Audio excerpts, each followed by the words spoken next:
नमस्कार, आप सभी का स्वागत करते हैं कमल की पाठशाला के अंदर। और हम कर रहे थे रिंग थ्योरी के बारे में, यानी कि वलय सिद्धांत के ऊपर हम बात कर रहे थे। इससे पहले हमने 2 टॉपिक कर चुके हैं, यानी कि इसके 2 पार्ट हम कर चुके हैं। इसके बाद में हम बात करेंगे तीसरे पार्ट के अंदर हम बात करेंगे बुलीय वलय के बारे में। तो सबसे पहले हमने रिंग के बारे में पढ़ चुके हैं, आप समझ गए होंगे रिंग क्या होती है। तो देखिए, बात करें अगर बुलीय वलय की, जो कि काफ़ी अच्छा एक परिभाषा से संबंधित है और भी चीज़ें इसके अंदर पूछी जाती है। तो देखिए, यदि किसी वलय R प्लस क्रॉस के सभी अवयव वर्ग सम हो। अब वर्ग सम का अर्थ समझिएगा, वर्ग सम किसको कह रहे हैं। वर्ग सम का अर्थ ये है कि प्रत्येक अवयव का जो वर्ग है वो स्वयं के बराबर होना चाहिए। तो हमारे पास जो वलय होगी वो बुलीय वलय कहलाएगी। ठीक है, इसको समझते हैं किस प्रकार से। तो यही हमने बात की है, जो हमने परिभाषा लिख चुके हैं। ठीक है, अब देखिए हम क्या कह रहे थे कि अर्थात इसका अर्थ क्या है, अर्थात हमारे कहने का अर्थ क्या है। हमने ये कहा था कि इसका मतलब है कि ए स्क्वायर का मान किसके बराबर होगा, ए के, यानी कि प्रत्येक जो है वो अवयव है वर्ग स्वयं के बराबर हो। कहने का अर्थ है कि ए स्क्वायर बराबर होगा ए के। किस स्थिति में हो सकता है, यहाँ पे क्या होगा कि ए जो बिलोंग्स टू करता है आर के लिए। ठीक है, ये हो गया हमारे पास। ठीक है, अब देखिए ये किस चीज़ के अंदर पॉसिबल हो सकता है। तो इसके लिए हमने पढ़ा था, जो क्रॉस के अंदर हमने जो है वो प्लस और क्रॉस दोनों के लिए हम देख चुके हैं कि इसके लिए अगर एग्जाम्पल ले, मान लीजिए हम इसके लिए एग्जाम्पल लें।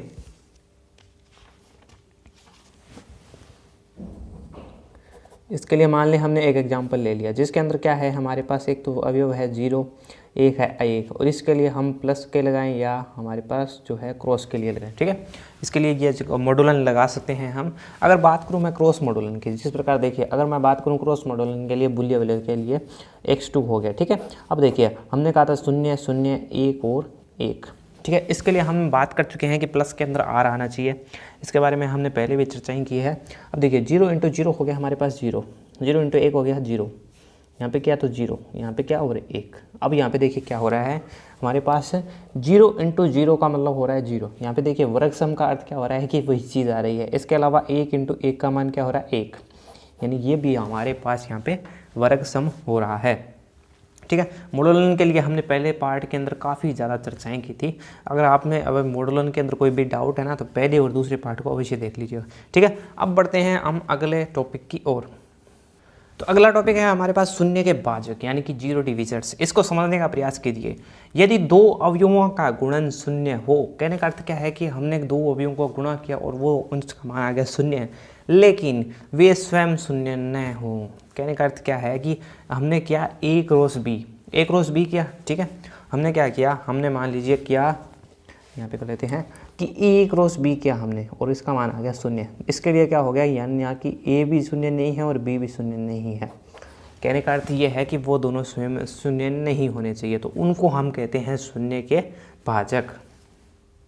तो शून्य के भाजक में यही बात की थी कि यदि 2 अवयवों का गुणन शून्य हो रहा है और वे स्वयं शून्य नहीं है। कहने का अर्थ है कि a क्रॉस b का मान तो शून्य है, लेकिन ना तो वहाँ पे a का मान शून्य है, न ही b का मान शून्य है।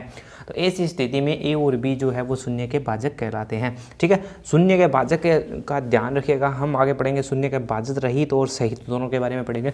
अब आप समझने के प्रयास कीजिए कि कौन सी ऐसी संख्याओं के अंदर होता है। मान लीजिए कि हमारे पास अगर मैट्रिक्स का गुणन करते हैं, मान लीजिए कि हम कर दें 2 और 6 का मॉडुलन है हमारे पास 3 का गुणा, तो इस स्थिति में हमारे पास क्या प्राप्त होगा।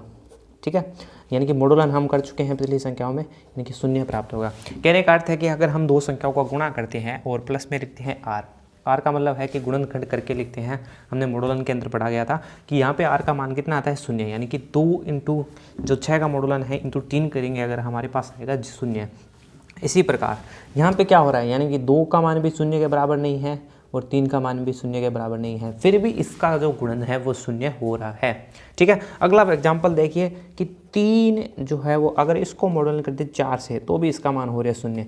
यहाँ पे ना तो 3 का मान 0 के बराबर है, न ही 4 के मान के 0 के बराबर है, फिर भी यहाँ पे इसका मान जो हो रहा है 0 हो रहा है। तो ये कह सकते हैं कि 0 के भाजक है। ठीक है, एक और एग्जाम्पल देखते हैं मैट्रिक्स का।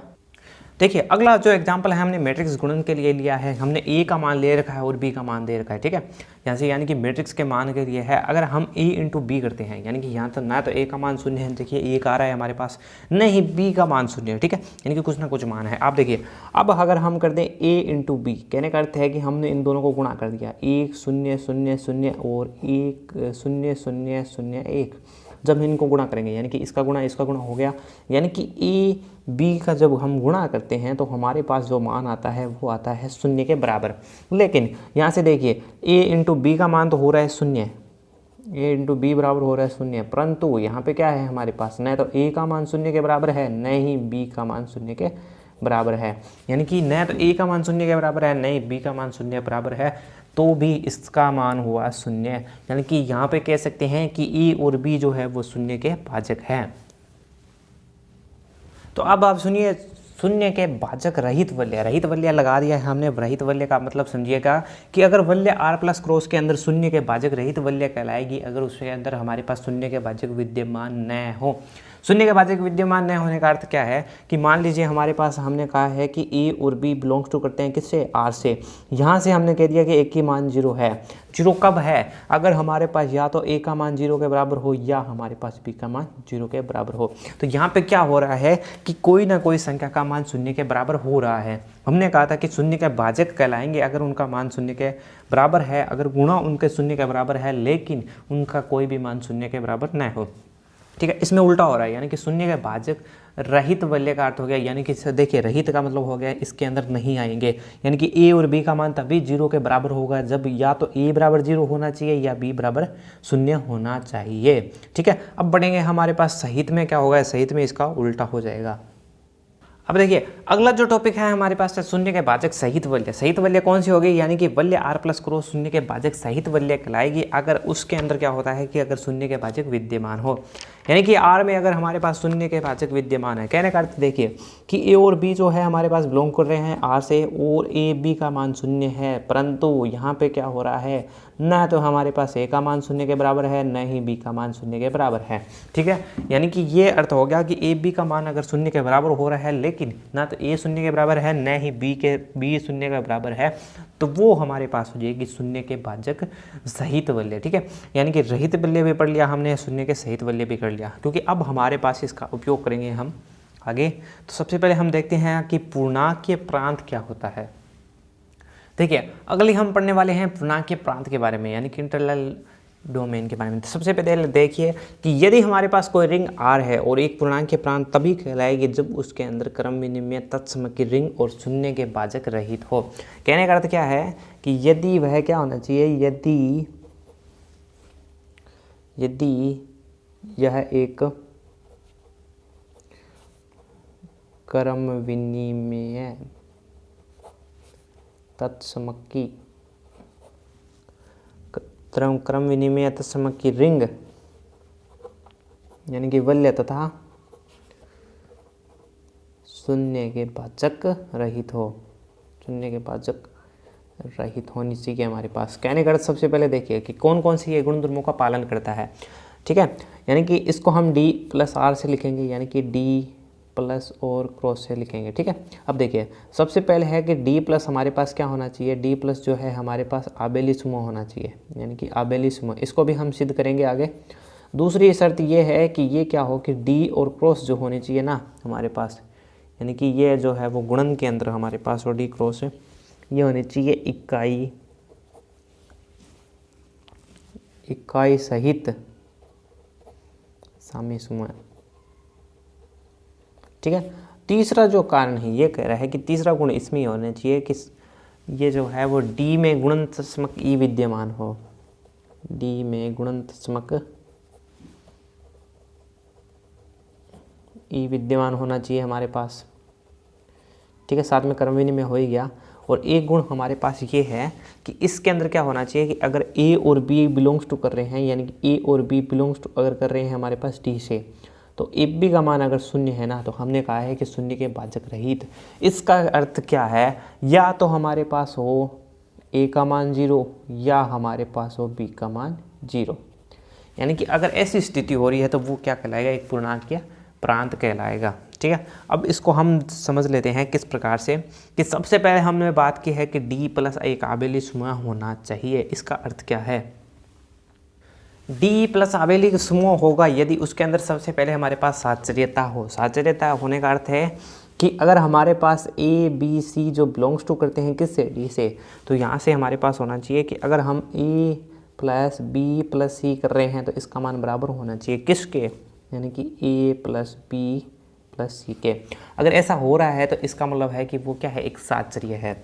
इसके अलावा दूसरा गण हमारे पास किसका है, वो है योज्य तत्समक का, ठीक है।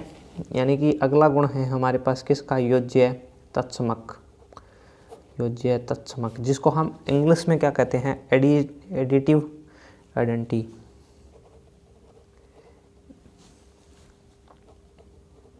ठीक है, इसके अंदर क्या होगा हमारे पास, आइडेंटिटी।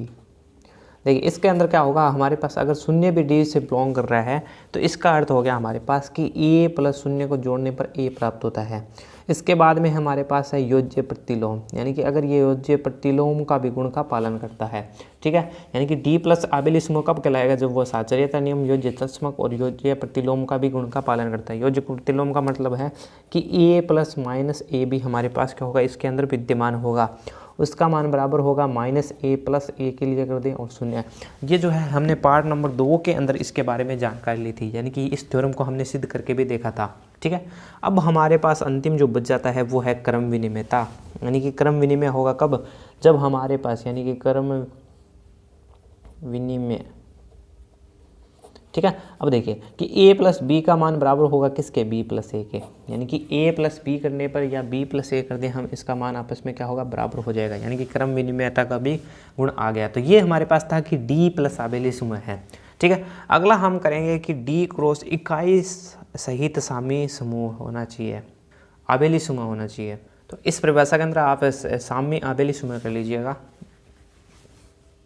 तो यह भी कह रहा है कि डी क्रॉस जो है इकाई सहित सामी आबेली समूह होगा। इसके लिए हमारे पास सबसे पहले गुणधर्म है अगर कौन सा, कि अगर हम कर दें ए क्रॉस बी क्रॉस सी का मान, तो इसका मान हमारे पास बराबर होता है किससे, ए क्रॉस बी क्रॉस सी से, यानी कि साचर्यता का नियम का पालन हो रहा है।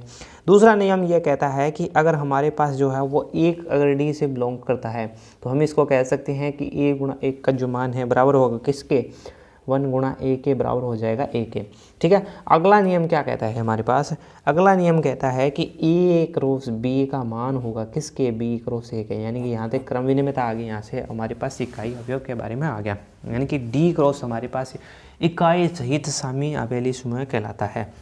अगला नियम हमारे पास है, तीसरा जो है हमारे पास वो है बंटनता का।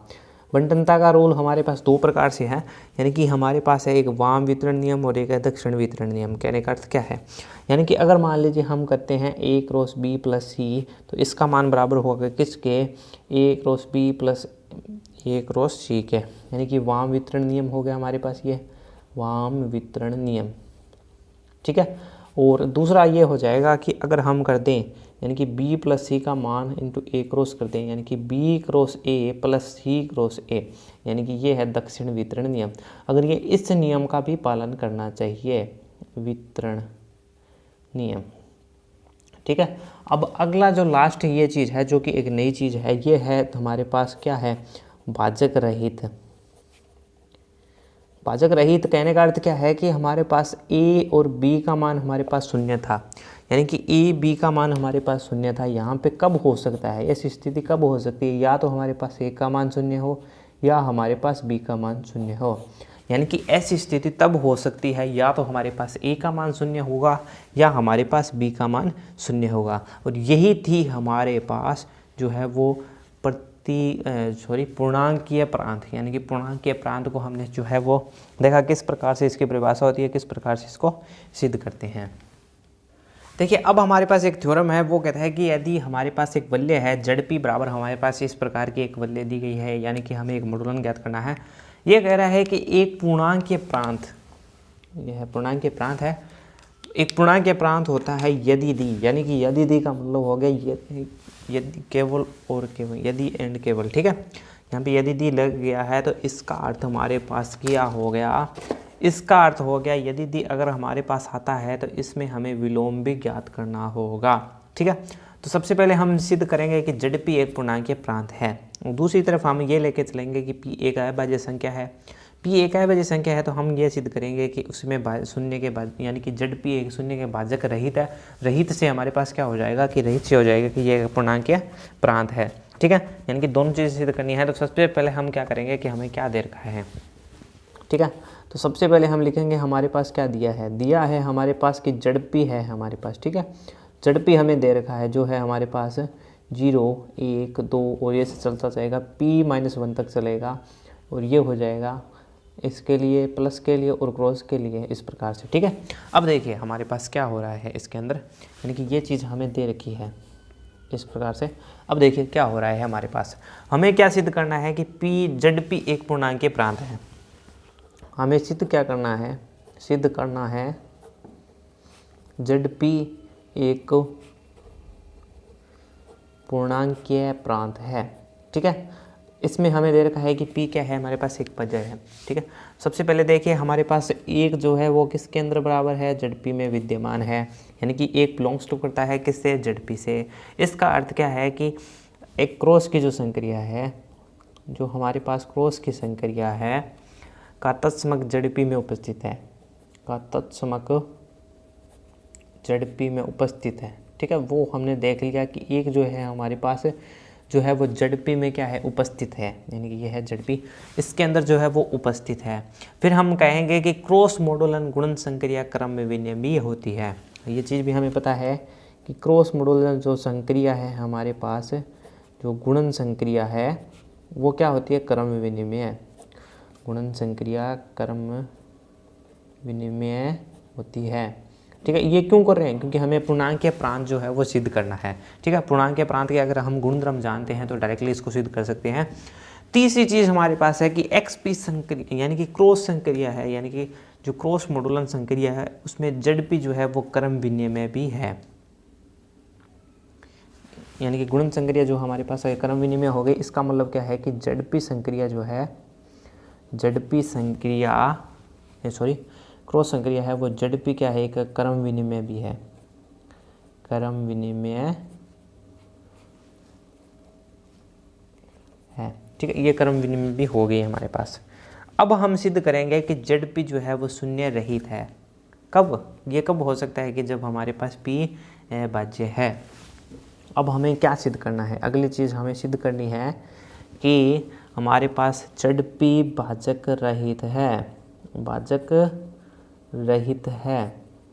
कब, जब क्या है p अभाज्य है, p हमारे पास क्या होना चाहिए, अभाज्य होना चाहिए, ठीक है। क्या होगा, इसका मतलब है कि ये जो शून्य का भाजक है, इसका मतलब है कि अगर इन दोनों का गुणा हमारे पास 0 कब हो सकता है, या तो हमारे पास एक का मान, या तो a का मान 0 हो, या हमारे पास क्या हो, b का मान 0 के बराबर हो। यानी कि इस स्थिति में हमारे पास इनका जो मान है वो शून्य हो सकता है। हम इसका उल्टा मानेंगे, क्योंकि हम p अभाज्य है तो हम मान लेंगे कि p भाज्य है, तो माना p भाज्य है, ठीक है। हमने इसका उल्टा मान लिया, हमने मान लिया कि p जो संख्या है वो भाज्य संख्या है। इसका अर्थ है p भाज्य संख्या है तो इसके दो टुकड़े हो सकते हैं, p1 क्रॉस p2, ठीक है। और p1 p2 का मान क्या होगा, यानी कि इस प्रकार से है कि 1 से तो बड़ा है p1 p2 का मान, लेकिन p से क्या है, छोटा है, क्योंकि हमने कहा क्या है कि p भाज्य संख्या है। p भाज्य संख्या है, इसका मतलब है कि इसको अनेक गुणनखंडों के रूप में हम तोड़ सकते हैं। तो हमने इसको तोड़ दिया p1 और p2 के अंदर, यानी कि p1 गुणनखंड और p2 गुणनखंड के अंदर इसको तोड़ दिया।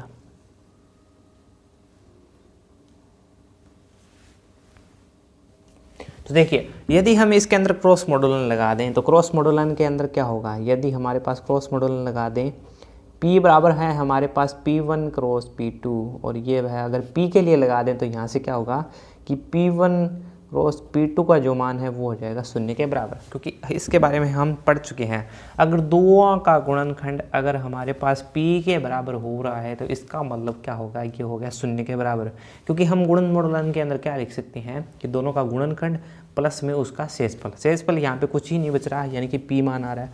अब हमने पढ़ा है कि जो p1 और p2 का जो मान है वो 0 के बड़ा है, यानी कि 0 से बड़ा है। तो यहाँ से हम कह सकते हैं कि p1 और p2 का जो मान है गुणनखंड है वो 0 हो रहा है, परंतु यहाँ पे क्या है हमारे पास p1 का मान भी 0 के बराबर नहीं है और न ही p2 का जो मान है वो 0 के बराबर नहीं है। यानी कि न तो p1 का मान 0 के बराबर है, न ही p2 का मान 0 के बराबर है, फिर भी इसका मान 0 हो रहा है। इसमें कहने का अर्थ है कि यहाँ पे जो है शून्य के भाजक विद्यमान है। यहाँ पे क्या हो गया, हमारे पास शून्य के भाजक विद्यमान है, शून्य के भाजक विद्यमान है। तो इसका अर्थ ये है कि शून्य का भाजक हमारे पास विद्यमान है, तो हमारा मानना क्या हो गया, गलत हो गया। तो हमने क्या माना था, p भाज्य संख्या है, तो हमारा मानना क्या हो गया, हमारा मानना गलत हो गया, हमारा मानना गलत है। और यहाँ से क्या हो जाएगा, p अभाज्य संख्या है। और p अभाज्य संख्या है, इसका अर्थ है कि p के अंदर हमारे पास शून्य के भाजक विद्यमान है। इसका अर्थ क्या हो गया, शून्य के भाजक विद्यमान है, यानी कि r का कुछ ना कुछ मान आता है। अगर हम p1 p2 की बात करें तो r का कुछ ना कुछ मान आता है, और r का मान अगर इसके अंदर शून्य के भाजक जो रहित होगा तो उसका अर्थ होगा कि a और b का गुणनखंड कभी 0 हो सकता है जब या तो a का मान शून्य हो या b का मान शून्य हो। ठीक है, यानी कि यहाँ पे यही मान होगा जब भी शून्य होगा, शून्य के भाजक रहित होंगे जब भी क्या हो, एक अभाज्य संख्या हो। तो ये बात होगी पूर्णांक के प्रांत के बारे में। अब इसका हमें यदि दी लगा था, इसका मतलब है कि हमें इसका विलोम भी ज्ञात करना है। किस प्रकार से हम ज्ञात करेंगे विलोम को, तो हमें दे रखा है कि p एक अभाज्य संख्या है और हमें सिद्ध करना है कि ZP जो है शून्य के भाजक रहित है। सिद्ध करना है हमें कि ZP जो है हमारे पास शून्य के भाजक रहित है। तो सबसे पहले हम इसका उल्टा मान लेंगे कि मान लेंगे कि शून्य के भाजक सहित है। तो इसका अर्थ क्या हो जाएगा कि हमने क्या कहा है कि हमने क्या माना सबसे पहले कि हमारे पास a क्रॉस b यानी कि p का मान हमारे पास शून्य है, और जहाँ पे क्या है कि p एक अभाज्य संख्या है, हमने क्या मान लिया कि न तो a का मान शून्य है व न ही हमारे पास b का मान शून्य है। तो ऐसी स्थिति में हम लिख सकते हैं कि ab बटे p हो गया। ठीक है, यहाँ पे क्या हो गई कि अतः संख्याएं हमारे पास दो संख्याएं बन गई। अतः हमारे पास जो AP है ना वो एक भाज्य संख्या है, और BP भी हमारे पास क्या है, एक भाज्य संख्या है, भाज्य यानी कि भाजक है, भाज्य संख्या है। ठीक है, यानी कि क्या हो सकता है, यानी कि जब ये अभाज्य संख्या थी p, यानी कि a और p जब भाज्य संख्या होगी तभी इसका मान शून्य होगा, और a और b का मान जो शून्य के बराबर नहीं होगा। परंतु हमें क्या दे रखा है, परंतु हमें दे रखा है कि a व b जो है हमारे पास, यानी कि नहीं यानी कि p जो है वो एक अभाज्य संख्या है। हमें दे रखा है कि p जो है वो एक अभाज्य संख्या है, अभाज्य संख्या है। इसका अर्थ है कि ये कब हो सकता है, यानी कि ये कब सिद्ध हो सकता है, जब यानी कि a क्रॉस p का मान हमारे पास शून्य कब हो सकता है, जब या तो हमारे पास a का मान शून्य हो या हमारे पास p का मान शून्य हो। क्योंकि हमने इसका उल्टा लेके चले थे, हमने मान लिया कि a का मान भी शून्य के बराबर नहीं है और b का मान भी शून्य के बराबर नहीं है। ये किस स्थिति में हो सकता है कि जब ab बटे p हो और हमारे पास ap बटे bp जो है हमारे पास एक भाज्य संख्या हो। लेकिन हमें दे रखा है कि p एक अभाज्य संख्या है, इसका अर्थ है कि a का मान और b का मान शून्य के बराबर नहीं हो सकता। इसका मतलब क्या हो गया कि इसका मान शून्य कब हो सकता है, जब या तो a का मान शून्य हो या b का मान शून्य हो। तो इसका अर्थ है कि ये क्या है, एक शून्य के भाजक रहित है। तो ये हमारे पास सिद्ध हो चुकी है। ठीक है, अगली वीडियो के अंदर हम देखेंगे क्षेत्र के बारे में, फील्ड के बारे में देखेंगे, क्षेत्र क्या होता है उसके बारे में पूरी डिटेल्स के देखेंगे, यानी कि पूरी जानकारी लेंगे क्षेत्र के बारे में।